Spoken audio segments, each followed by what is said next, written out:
So today we're talking about soulmate science. Soulmate science. And today I am talking about courtship, dating with a purpose, and laying the foundation, engagement. I'm going to touch on soul ties, marriage, staying in love, doing the things you did during courtship, keeping the fires burning, keeping it hot.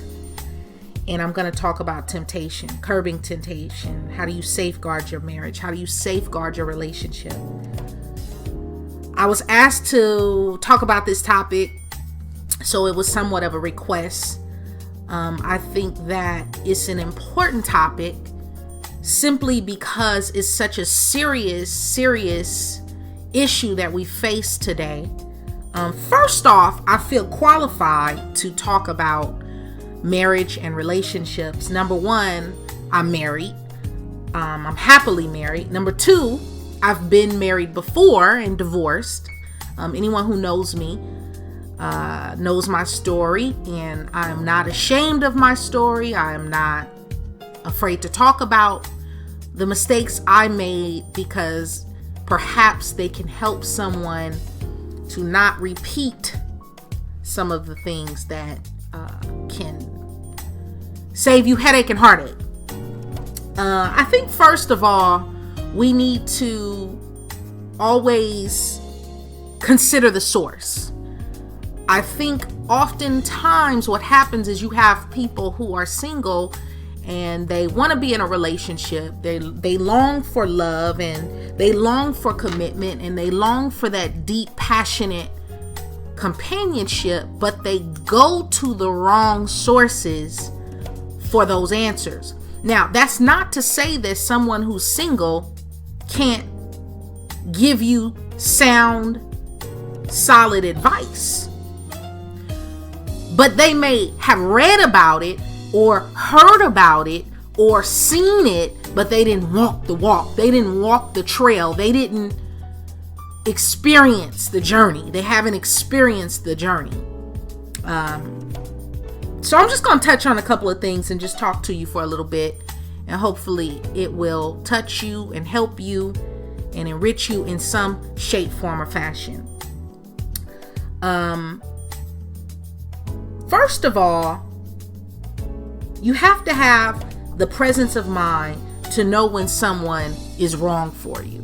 Sometimes when you ask people, well, what do you want? Most people say they're not happy because they don't like their job, or they're not happy with themselves where they are. They want to lose weight, or they want to make a certain amount of money, or they would like to see certain things happening in their lives.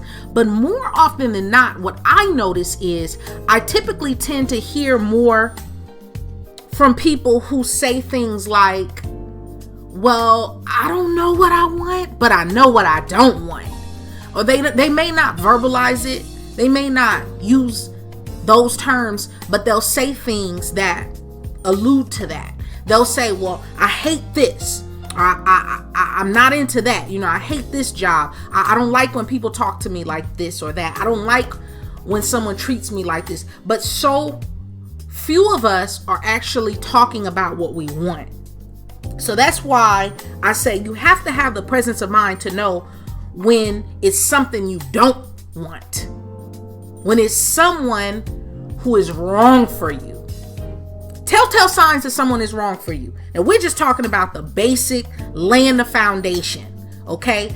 The foundation of how you meet someone is pretty much a good indicator of how the nature of that relationship is going to play out, okay?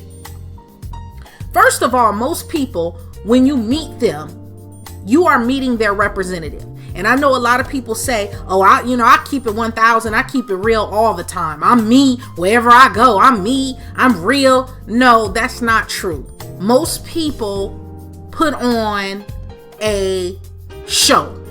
And that's not even a bad thing. I think you should sort of put up a filter when you meet someone until you realize who you're dealing with. Sometimes keeping it real can go very wrong. Sometimes keeping it real can lead into some pretty painful situations if you're not savvy about who you're dealing with. But some telltale signs that someone is wrong for you is the foundation is based in lies. The foundation is based in lies. Case in point is the person you meet who is a married man or woman. They are not available. They are emotionally unavailable to you. They may say things like, well, I'm still married, but I am not in love with this person anymore. We're still together because of the children. Oh, I'm gonna go there today. I am gonna go there. I am gonna talk about all that shit that we try to sweep under the rug. The shit we act like it's not happening. We're gonna talk about it today. Someone is not right for you if when you meet them and the conversation and the dialogue is pointing towards a relationship, building a foundation, building a future, having a future, and you're talking to each other as though you're available and able to be together. And you know damn well that can't happen because he's married or she's married. If someone is married, I don't care what anyone says. A married man or a married woman has no business text messaging, calling, going out to lunch, spending quality time with a single man or woman. If you are a married man, the only dealings you need to have with a single woman is platonic business, things that don't involve relationship, don't involve sex, don't involve intimacy. You shouldn't put yourself in situations that will come back to bite you in the ass. So that's one of the first telltale signs that somebody is wrong for you is if you know that he or she is emotionally unavailable and you walk into it with your eyes wide open and you act like that's not a factor. It's a factor.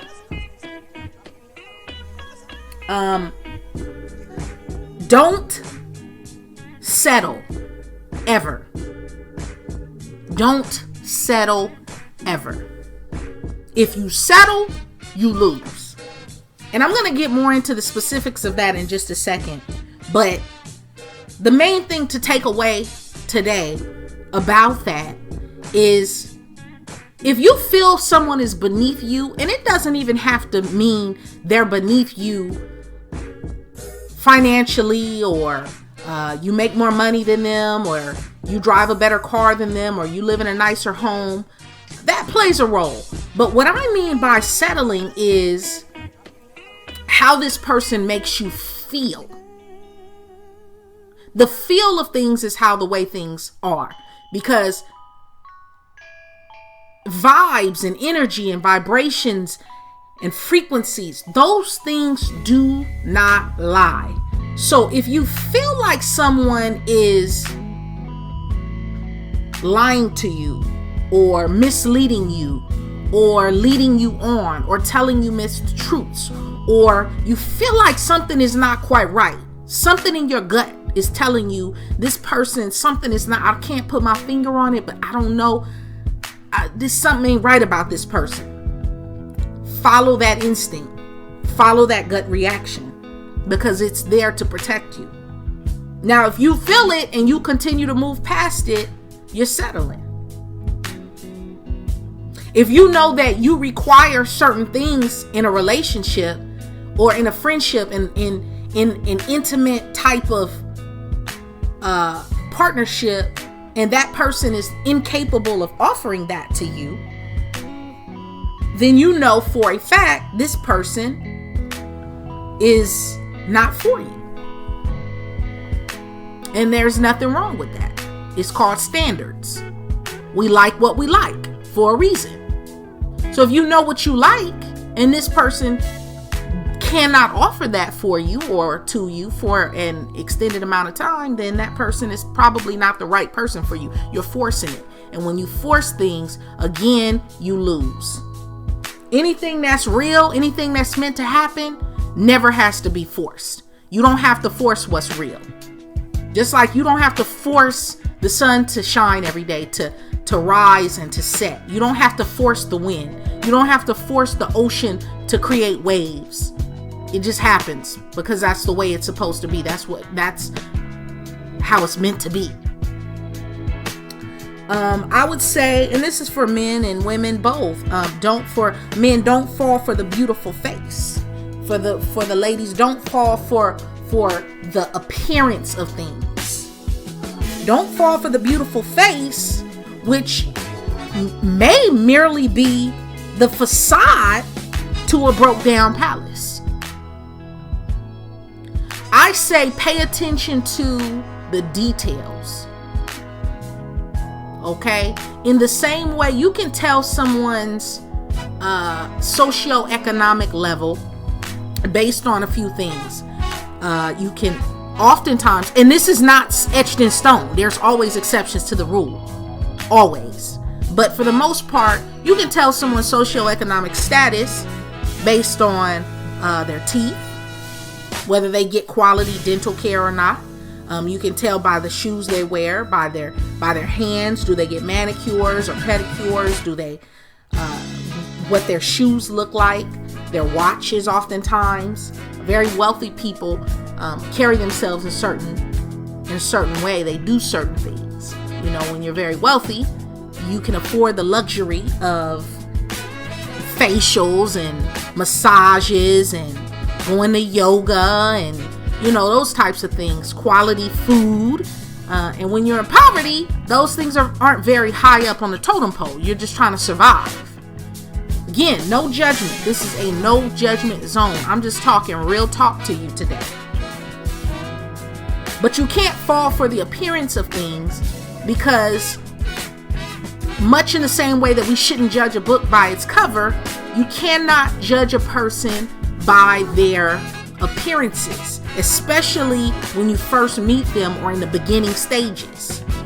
Okay? Now, I'm going to play devil's advocate for just 1 second. I would say, especially women, because I'm a woman and I know how to speak to women as a woman, first, look good for yourself. Look good for yourself and carry yourself in a manner that accentuates your positives. And you know what your positives are. Some of us, you know, we have great hair. Some of us have great breasts. Some of us have great backside. Some of us just have an all around great banging figure. Guys, it may be your beard. It may be your muscles, your pecs. It may be your legs. You may have really great legs. It may be the fact that you're really strong. If it isn't a physical attribute that is your positive that you would like to accentuate, it could be your smile or just your attitude. The fact that you're a hustler or a go-getter, or everything you touch turns to gold, or you just are really gifted with the ability to speak to people and people flock to you and pay attention to you and listen to you, and you're very persuasive. It just carry yourself in a manner that accentuates your positives. And I guess you'd have to say that depends on how you see yourself. You have to actually know what your positives are. But get yourself together first. If you don't intend on maintaining a certain level, don't use that as a tactic to bait someone. In other words, ladies, if you know you don't wear makeup every day and that's not your thing, don't go out to the club or to a gathering, a social event with a face full of makeup thinking that, you know, this is I'm going to meet somebody. I'm going to meet my future husband, or I'm going to meet my future soulmate or partner or whatever. And that's not something you're willing to keep up. Within 30 days, you're back to being nude faced. If makeup is your thing, then do that, but if that's not your thing, don't use that and say, okay, this is what I'm, because you're putting on, it's false advertising. Because for some people, that's what they look for. And then when you stop doing it and you fall off, you wonder why the relationship falls off, or they're not paying attention to you as much. Well, you're not doing the things that you did in the beginning. You have to do the things, you have to continue to do the things throughout the full duration of the relationship that you do in the beginning. Because again, we're talking about laying the foundation. This is just the basics. Dating with a purpose is all about laying the foundation. And I'm meeting so many young people now that are beautiful, attractive, handsome, have everything going for themselves, but they're single, and it's not by choice. They say it's by choice, but really, secretly, they're on Match.com. Or they're on the dating sites. They're trying to meet somebody. They're actively looking for a relationship, and they can't seem to find one. And what I'm noticing is that you have a lot of people who are just starting to say, you know what? Fuck that shit. To hell with it. I'll just be single, because they've given up on the institution of marriage. They've given up on really believing that there's somebody out there for them. And I've been there, so I understand both sides. Let me just say this, as a Black woman, speaking to Black people, one of the most revolutionary things you can do is to get married and to stay married. Again, one of the most revolutionary things you can do is to get married and to stay married. Because for so many years during slavery, our families were separated and broken asunder. Or what would happen, you'd have people who were married and they would take the father, the man, out of the equation and put him on a plantation many, many miles away and force him to be a stud, to basically impregnate multiple women, to birth multiple children, to have a larger plantation that could bring in more profit, because now you have a larger workforce and you have more people providing free labor, free slave labor. And so for hundreds and hundreds of years, the institution of marriage for us was a joke. It wasn't respected. And then there was a time where marriage was illegal for slaves. It was illegal. And many of you don't know that. So now, after 400 years of breaking this family structure and the institution of marriage asunder, the enemy has us all believing that we shouldn't get married. I don't need a piece of paper to prove my love. Do you know how stupid that sounds? I don't need something to prove. That doesn't prove how much I love you. Now, don't get me wrong, there are two types of marriages. And when you look at the history of marriage, typically marriage was for keeping wealth between families. Wealthy families from one tribe, they would marry another tribe to pull all their resources together. So if my tribe A, we had cattle, we had chickens, we had goats, we had cattle on 1,000 hills. And your tribe B, you have land, you have water, you have gold, you have silver, you have diamonds and oil on your land, and we get married and we bring all that together. We are a powerful ass clan now. That's what marriage was about, and it was about keeping bloodlines together. So marriage was all about bloodline and keeping that thing rolling. And so we've kind of lost sight of that, but not everybody. Okay? A lot of people realize and understand how crucial and important that is, and they've maintained the integrity of that institution for that reason. Because first and foremost, marriage is a business.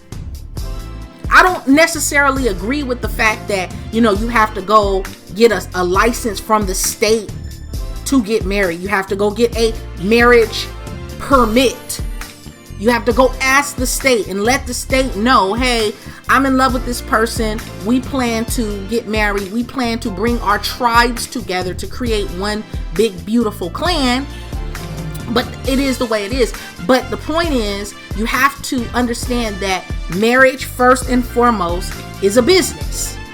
And it's designed to keep wealth between two tribes. Wealth, may that be in the form of assets, houses, land, real estate, businesses, gold, cattle, horses, that type of thing. Or it may be bloodline business, because we know the strength and the power of our bloodline. Because my tribe may have geniuses in our bloodline.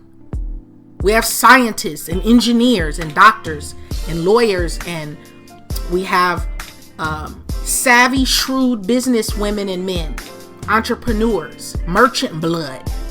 And your tribe may have really strong men and women that they, their constitution, their blood, their physical makeup. And so we want to bring those together so that we could create one powerful clan. That's what it was about. Again, we've lost sight of that. So now you have today, hundreds and thousands of years later, you have people rebelling against that institution.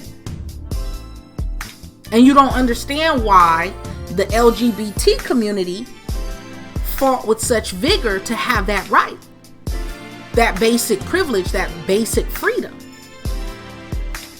Because it's deeper than that piece of paper. Beyond it being a business, and the business of keeping the bloodline tight and strong, it's a spiritual union. Marriage is a spiritual union. And again, getting married and staying married is one of the most revolutionary things you can do in this maladjusted society. I'm not adjusted to this society because we live in a sick society. We live in a society that will tell you as a woman to leave your good marriage, your good relationship. Sure, it may not be perfect, but this society will tell you to leave your good relationship with a home and children and family and values and morals to become somebody's mistress. And we see that on primetime television. We hear that in music. It's sexy. And I write about it in my books because that's something that we struggle against. It's a huge obstacle in our community. Infidelity, unfaithfulness, and what it leads to. And we all knew back in the day, families, men who had a family, and yet he'd have a whole nother family on the other side of town. Or we knew families who all the kids looked alike except that one. That one, you just knew something wasn't right about that one. The one child who didn't look like anybody else. I wonder why. Because back in the day, they didn't have birth control. So Big Mama if Big Mama was creeping, she had to go ahead and have that child. Even though the child looks like none of her other kids. And so we sweep these issues under the rug. We don't talk about it.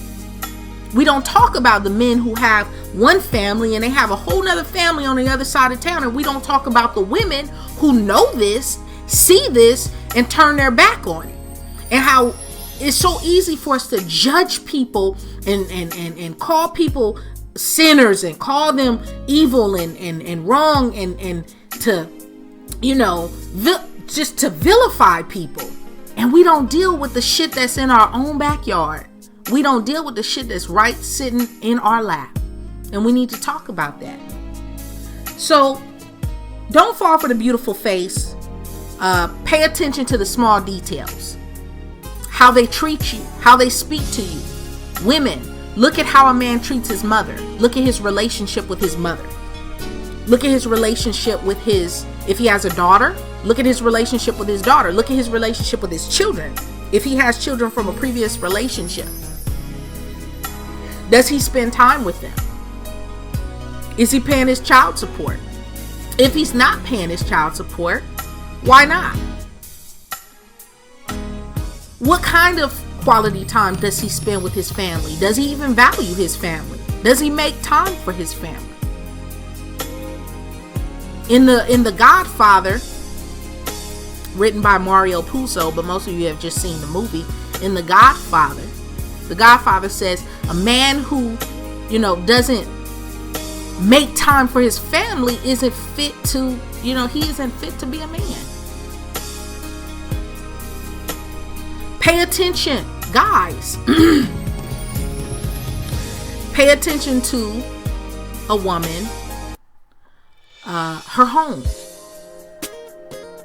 Don't just look at the red bottoms, and don't just pay attention to her hair and her body and her skin and her lips and her hips and her thighs. Pay attention to how does she manage her money? How does she carry herself in multiple various environments? What is her relationship like with her father? Does she have a relationship with her father? I am someone who, my father was not in the picture very long. And I had a terrible, terrible relationship with my father. I shouldn't say it was a terrible relationship. It just was a non-existent relationship. And the little example that I had was a negative example. And so I always use myself as an example to be able to say and speak from this vantage point is I know how that affected me in a negative way. And I am of the belief that young girls who grow up with their fathers involved and in the picture are at an advantage. And you'll notice that oftentimes, again, there's exceptions to every rule. So I don't want anybody come emailing me or telling me that's not true. I know somebody who, I know that. But I am of the opinion that girls who grow up with their fathers in the picture, living in the home with them, loving their mother, seeing that type of love and affection and companionship and help, they typically tend to go and choose great relationships, great partners, great spouses, and they have a healthier relationship. Not always, but more often than not. And a lot of times I can tell when a girl has grown up in a home where her father was not in the picture. When you see a lot of teenage pregnancy, oftentimes the father is not in the picture. Again, there are exceptions to every rule. This is not the rule, but often the young lady who gets sexually active at an early young age, if it's not because of molestation or abuse or assault, which sometimes is the case, it is because she is looking for validation and love that she did not receive. And guys, you have to understand that the relationship with your daughter is so crucial for her, not for you, for her, because you are her first example of a man. And so if you're an asshole, or you beat up on her mother, or you talk shit to her mother, or you're abusive or violent and you're putting holes through the walls, that's what she's gonna think is a real man. And that's what she will be attracted to, even though in her heart of hearts she knows it's wrong and that that something about that isn't healthy. As children, we don't do what we're told. We do what we see. So what we see is what we emulate. So if we got our ass beat as kids, we tend to grow up and beat our kids' ass. If we saw that Papa was a Rolling Stone, oftentimes, again, it's not etched in stone. Oftentimes, we're attracted to that Rolling Stone type personality. Or we become that personality. So I'm getting into some other stuff. I'm going left field. Follow your instincts. Follow your instinct, because it will guide you to your highest truth. In lieu of paying attention to the outer appearances of things, how someone looks, pay attention to how they make you feel. What is your instinct and your gut telling you about this person? Because physical appearances come to pass. So that bad chick or that fine dude that you see, that can fall away. In the next 20 or 30 years, that fine, handsome guy may have a pot belly. You know, his hair may get gray. He may be really strong and handsome and muscular today, and the next 10, 20, 30 years, you know, be broke down. He may have a stroke, end up in a wheelchair. Then what? So if it's based on the physical, you're in a world of trouble, because that's going to fade away eventually. It may not fade away in 10 years, but it will fade away eventually. That beautiful woman you see with the beautiful skin, one day that skin is going to wrinkle. Her hair may get gray. It may fall out. She may end up with breast cancer. And you know, no longer look the way you remember her to look. So it has to be more than beauty alone will not sustain you. So never be led by that to begin with. How does this person make you feel good about yourself? Do they lift you up? Do they uplift you? Do they build you? Do they speak into your spirit? Do they speak into your soul? Do they fortify you? When you're weak, are they your strong tower? Do they make you feel strong when you're weak? Do they dry your tears? Do they support your dreams? Are they your biggest fan? Are they your biggest cheerleader? Are they your biggest advocate? Or are they fighting you? Are they the enemy? Some of us are sleeping with the enemy and don't even realize it. Never speak ill of your man or woman. Whoever your partner is, never speak ill of them, especially to anyone outside of that partnership. I don't care if it's your mother, your father, your best friend, your BFF, your sister, your brother. Do not speak ill of them.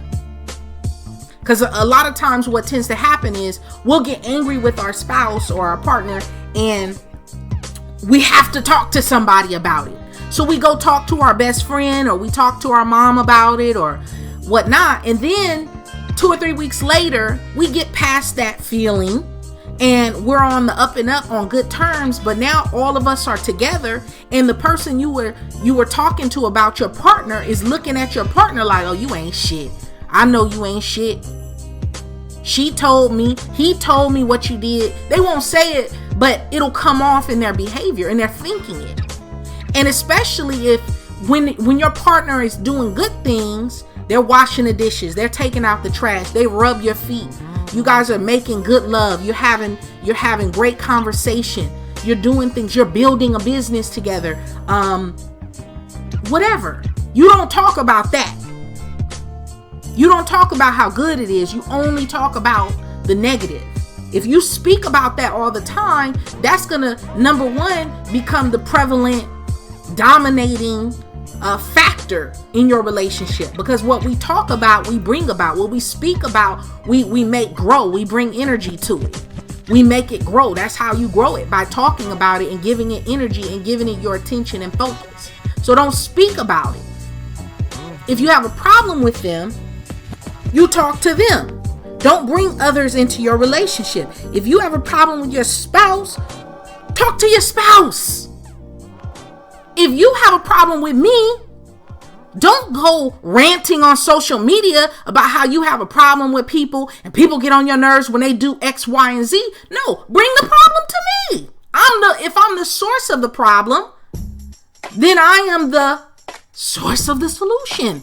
Somehow you have to work that out in your mind first, but I just don't understand why people go to someone else who's ill-qualified, unqualified to help you, and that's who you're talking to about your problems. Half the time, they don't give a shit anyway. They don't want to hear it. They don't care. They have their own problems to deal with. And secondly, the rest of the time, they can't help you. They don't have anything solid to give you. If you must bring a third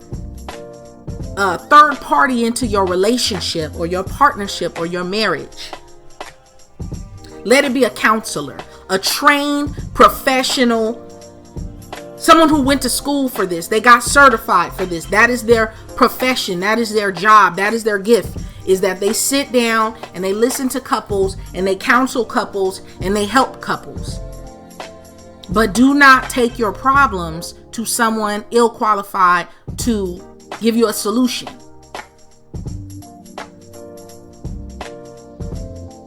I hope I'm speaking to somebody today. I hope I'm feeding you. I hope someone catches this. Why is divorce so prevalent today? Why is divorce so prevalent? Why do so few marriages and so few relationships and unions last? I used to always ask myself this question, and I figured it out. Divorce is so prevalent for a couple of reasons. Number one, because we go into it with the wrong motives oftentimes. Remember what I said about business being a factor in marriage, the business of marriage, bloodline, spiritual unification. If those are not one of the reasons or all of the reasons why you get involved with someone intimately on an intimate level, then it's 9 times out of 10, it won't end good because you're going about it with the wrong motives. Marriage, first of all, shouldn't be taken lightly. Marriage is nothing to play with, okay? Marriage is not for punks. Marriage is not, marriage, let me tell you something. Marriage is not for the faint of heart. Marriage is for grown folks. Marriage is hard work. Because it's a psychological thing, you know. When I say marriage is hard work, marriage isn't hard work in the sense that you're lifting boulders and you're on your feet for 20 hours and you're in the cold and you're in the heat. And no, marriage is hard because it's a psychological battle sometimes.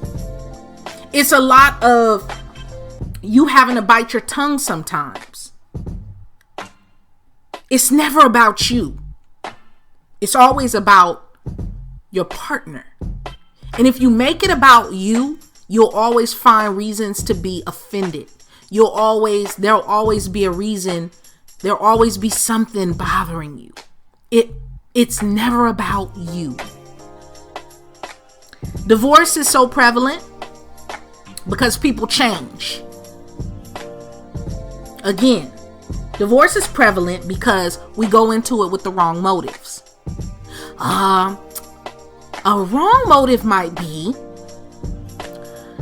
again, I can speak to this because I've been there, done that, had the t-shirt and the hat and the postcards and the keychains. A wrong motive can be, I want to have a child by this man so my child can have pretty eyes and pretty hair. That is a wrong motive. First of all, children will not keep you married. If your union is not already solid, if that bond is not already tight and reinforced with loyalty and respect and communication and good love making, it will fall apart. It will come down like a house of cards because children add stress and pressure to it. So don't get pregnant, ladies, with a man under the assumption that that's going to keep that man. It's more inclined to actually push him away. If he's not all the way 100 in with you, you become, now you're a bill. You go from being just you to you and this mouth to feed, and now you are a headache. You are a bill. You cost money. You're a liability now. So be careful if that's your motive. Another wrong motive could be, I think he has money, or I think she has money, because you have a lot of people who are now, the tables have turned. One thing about those tables, they turn. You have a lot of guys who are now marrying up. Now, I advocate marrying up because, what's the alternative? Marrying down? Why would you do that? You may as well stay single. You can struggle by yourself. You can do bad by yourself. But if that's your sole motive, is because you feel like, I want to marry into their money. You see that their family has money. They come from wealth and prestige. They come from a powerful family, and you're marrying just for that reason. And your family is not equally powerful, wealthy, or prestigious. It's not going to work. Because in that equation, you're not equally yoked. You have to be equally yoked. You have to be equally yoked. That means even if you're a crackhead needs to be with another crackhead. A crackhead shouldn't go ruin somebody else's life who has they're not a drug user, and there's going to be problems. If you are a fitness buff, you're really into the gym, you're really into working out, physical fitness is important to you, it's high up there on the totem pole, you should marry someone who's going to get up with you and get in the gym with you and continue to push you, and you push each other. You rub off of each other. Iron sharpens iron. Iron sharpens iron. So you always want to be equally yoked, and you want to be with the person who is your equal, who is your helpmeet, not someone who is better than you or worse than you. And because if they're better than you, eventually it's gonna, what's in the mix is gonna come out. If it's the truth will eventually come to light. And if they're doing much, much, much, much better than you, and you're not able to rise to their level, you guys are unequally yoked. And so it will come down like a house of cards. Eventually, you will find yourself in divorce court. A bitter divorce at that, a costly one. But people go into it with the wrong motives. People change, especially if you get married young. I got married young, my first go around, my first rodeo.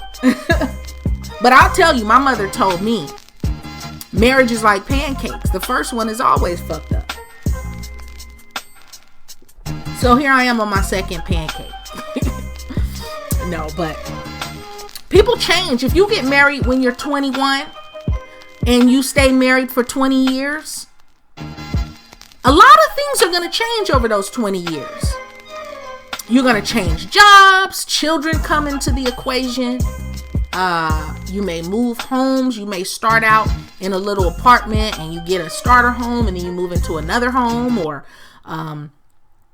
as a person, so much change happens over the course of the years. You gain weight, you lose weight, you get passionate about something, then you lose interest in that something. You may be focused and really obsessed with certain aspects of life, and that changes, that fluctuates.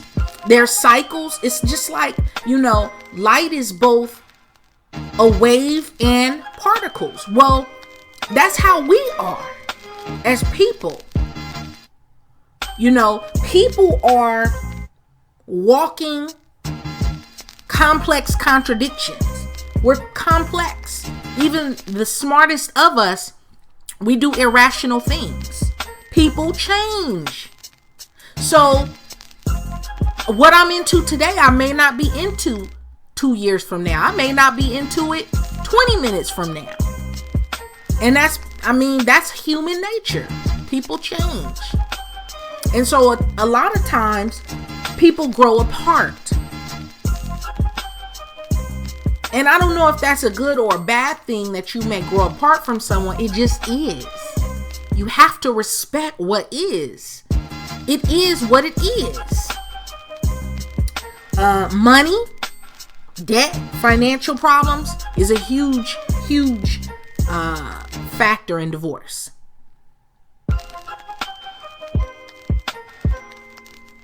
and lack of quality communication. People are not communicating. Quality communication. So what that means is you may not know how to communicate what you need to your partner.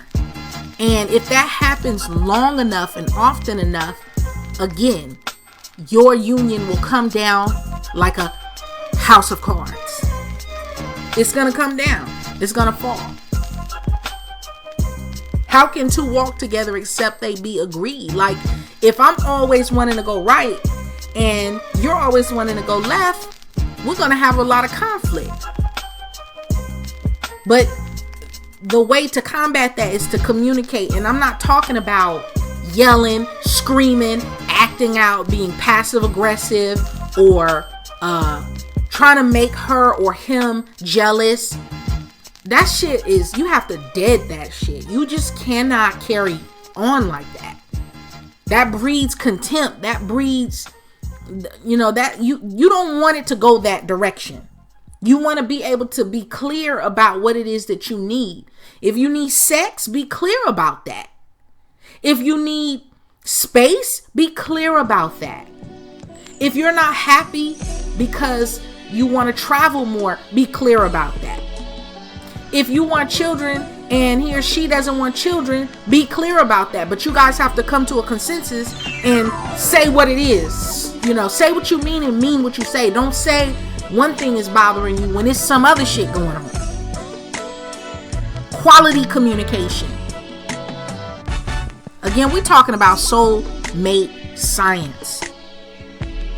Courtship, engagement, soul ties, marriage, staying in love. How do you stay in love?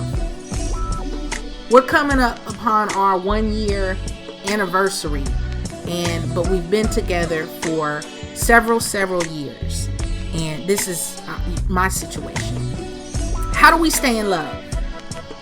The first thing we do is we keep other people out of our business. I think that too often people involve too many third and fourth parties.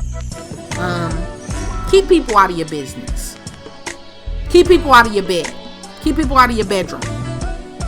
People can only speculate if they don't know about what's going on, and they can only know what you tell them. People only know what you tell them. They only know what you tell them. Keep people out of your relationship. Just like if someone isn't paying your bills, or they aren't speaking into your life or helping uplift you or supporting you in some way, there's no reason to even listen to them, in my opinion. Their points are invalid. They're ill-qualified to speak to your situation. So don't involve them. Your mother, your father, your sister, your brother, your BFF, your best friend, your bestie, your co-workers, none of them deserve the right to be in your relationship. It is a matter of two people. And it's never about you. It's always about them. So don't bring others into your relationship. If you have a problem with your partner or your spouse, speak to your spouse. Soulmate science. I think that we forget that we're not perfect. Repeat after me. I am not perfect. I am not perfect. I am not perfect. You are not perfect. You are not perfect. No one is perfect. And so don't expect your partner to be perfect, because you're not perfect either. We all have our flaws. Love them, flaws and all.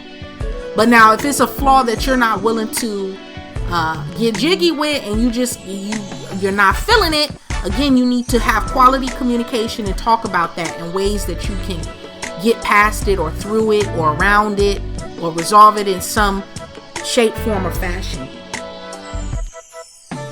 Always remember, what you won't do, another man or woman will do. So if you know that your man is really into oral sex, and that's just not something you can bring yourself to do, or your woman is really into oral sex and wants that from you, and you're just not willing to do it, or you don't want to do it, or you don't want to do it as much as they want you to do it. Understand that there is someone else out there closer than you imagine, ready, willing, and able, and will do it. And you'll look up and that person will be in your bed when you're at work. Now, I'm telling you what I know from experience and from knowing a lot of people, speaking to a lot of people, listening to a lot of people. Infidelity is huge. And it's huge because people are under the assumption that, well, if I withhold this or I don't want to do that, they'll be all right. Okay, they will be all right with someone else doing it. If you know that your girl or your wife or your girlfriend or whatever you call each other, if you know that they like flowers and their love language is gifts and presents, you have to be prepared to do those things. Send her flowers or send him flowers or whatnot. That's what they like. If that's what they like, remember, it's never about you. It's about them. And if you're giving 110% of what you know what their love language is, and they still, they still step out on you or disrespect you, then it's time to look at the front door, as we would say. It's time to get your walking shoes on. Because that's somebody who is going to take advantage of you. And you have to know when someone's taking advantage of you. But more often than not, we're not giving 110%. We're not speaking our partner's love language. We're ignoring it. And that's how you keep the love going. That's how you stay in love. That's how you safeguard your marriage. That's how you safeguard your relationship, is by speaking your partner's love language and always keeping in mind that what I won't do, somebody else will do. And sometimes it may start out as something intangible, like, your partner forming a soul tie with someone else emotionally. But I always am under the belief that if it starts out as an emotional connection with someone else, it's only a matter of time before it turns into a physical soul tie. Beware of cheating for revenge. Beware of cheating for revenge. Not only for your own sake, because karma is real. And if you cheat for revenge, you might be the one to end up fucked up. You may be the one to end up with an STD. You may be the one to end up with an illegitimate child or getting someone else pregnant. You may end up ruining your reputation, or worse, destroying a friendship with a good friend, destroying a relationship with a good friend. Beware of cheating for revenge. If you have to secretly creep, he or she isn't for you. And I'm not talking about closeted homosexuality or bisexuality or asexuality. You have a lot of stuff going on right now. You have a lot of people that are pansexual and asexual and bisexual. I'm not talking about that type of thing. That's for another talk. But I'm talking about, that this person is married or you're married and you're creeping with them. And you can't tell anybody about it because you're wrong. You know in your heart of hearts that this is wrong. And so you keep it a secret. Or you do something and you have to keep it a secret. And you have to creep and do things in hotel room. And you leave your good, healthy, wholesome relationship to creep and be somebody's hoe, to be somebody's mistress, who ultimately doesn't give a damn about you anyway. Oh, we're going to talk about it. We're going there. We're going there today. Soul ties are very, very, very serious. And soul ties, for lack of better words, are unseen forces with more power than what's seen in the physical. So what you see in the physical realm is one thing, but the what you don't see in the unseen realm is more powerful, is stronger, and it can take control of you in ways that you are absolutely powerless to. And so the more intimate, I can assure you, the more intimate, the more sex you're having with someone else, this other person, the deeper the bond is, the harder it's going to be to break that bond. Whether this is someone you're laying a foundation with, if all you do, you guys just Netflix and chill, Netflix and chill, Netflix and chill, and all you're doing is having a whole bunch of sex, and you're not really aiming to take it any further. If nothing else, you are forming a bond. You're forming a soul tie. And you can't wash a soul tie away. You can't break it. You can't end it in divorce court. You can't cut it. You can't chop it. You can't burn it. It's once it's formed, it's formed. And soul ties can sometimes last lifetimes. You can be married to one person, but be connected to another person through a soul tie. And each person that you have been intimate with, and I'm not talking about just, a quick one night stand, although a soul tie can be formed in that way, but more likely, I'm talking about someone you've been intimate with multiple. Every time you're having sex with them, especially as a woman, if you're a woman, whoever you allow into your body temple, you are creating a soul tie with. You are allowing them into into the temple of your familiar. They're entering into your yoni. And so the same way that life, souls come through sex, I'm not talking about the biological, physiological, anatomical aspect of it. I'm talking about how we create life, a whole being, a soul, a spirit. Someone is coming through sex. You're having sex, and then you end up pregnant, and then a child is born, and this child grows up to be an adult. This is a person, this is a soul with a body. The same way that life, that soul, that force, that energy came about through sex, soul ties, they form through sex. So understand that each person who you've been intimate with throughout the whole course of your life, or as you guys say, how many bodies you've caught, how many bodies you have formed soul ties with those bodies, with those souls, with those energies. And you carry that with you throughout your life.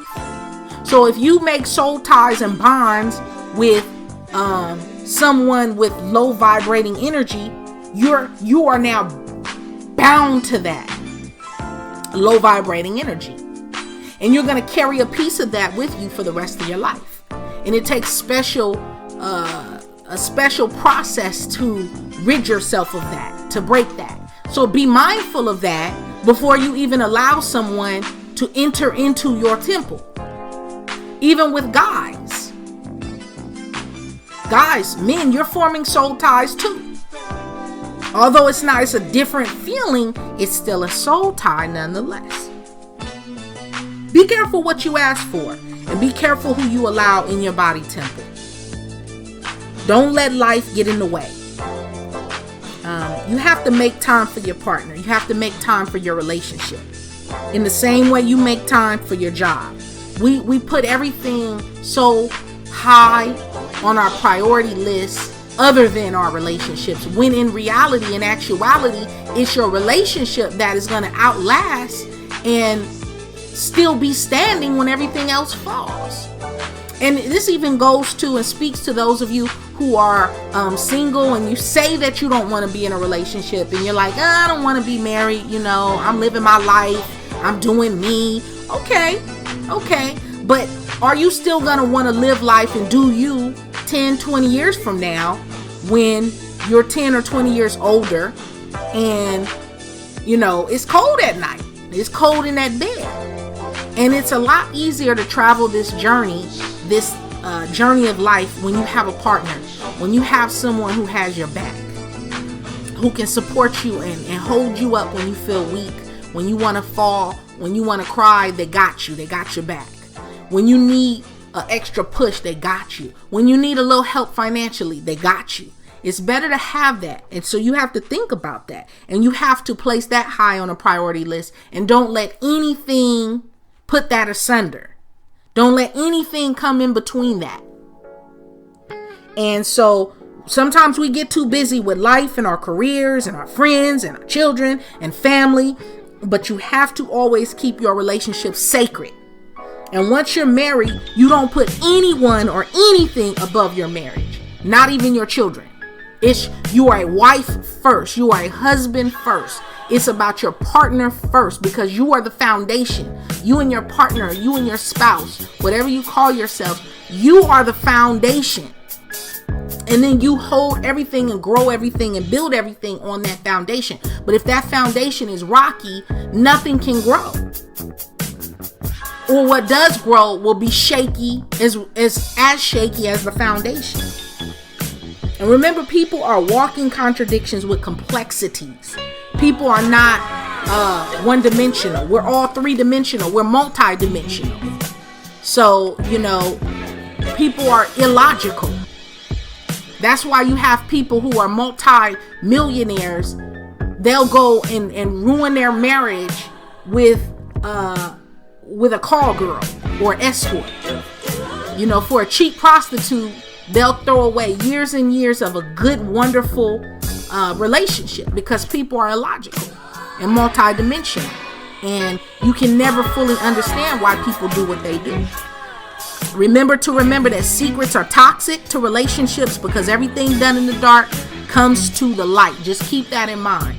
Everything comes to the light. So I'm going to leave you with this. Soulmate science. Deepen the trust, folks.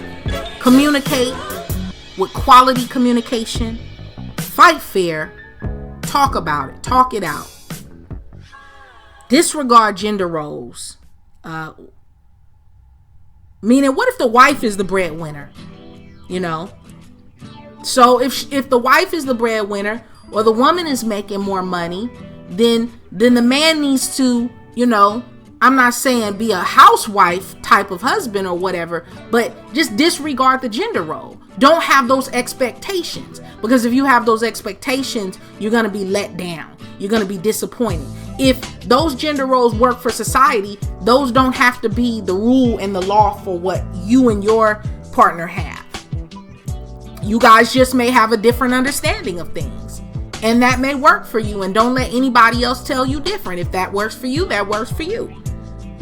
But don't have these expectations and these roles in place. Well, this is what a man should do, and this is what a woman should do, and this is what a wife does. A wife belongs in the kitchen. There are women who don't know how to cook, don't have zero desire to cook. That's just not their thing. So they may marry a guy who cooks, and he does all the cooking. And if that works for them and that works for you, you do it because it works for you. Sometimes gender roles, I believe, they lock us into a pattern that can destroy us and keep us unhappy. Be smart about your coin. Both of you need financial peace and financial planning, and to read books on finances and saving money and investing money, and just being smart about your coin, because finances are huge obstacles that destroy our relationships, and you can't let money destroy your relationship. You can't allow money to destroy something that can potentially, be a part of your destiny. So I think that you just both have to be smart about it. Make love, not war. You have to keep it hot and keep it sexy and keep it interesting. And it's something that you should be doing regularly with your partner in your relationship, because what you don't do, someone else will do. And loyalty over everything. Think partnership. Remember what I said about the business of marriage and the spiritual union and bloodline, and just think partnership and loyalty at all times. Peace, love, blessings. You guys be real. One love.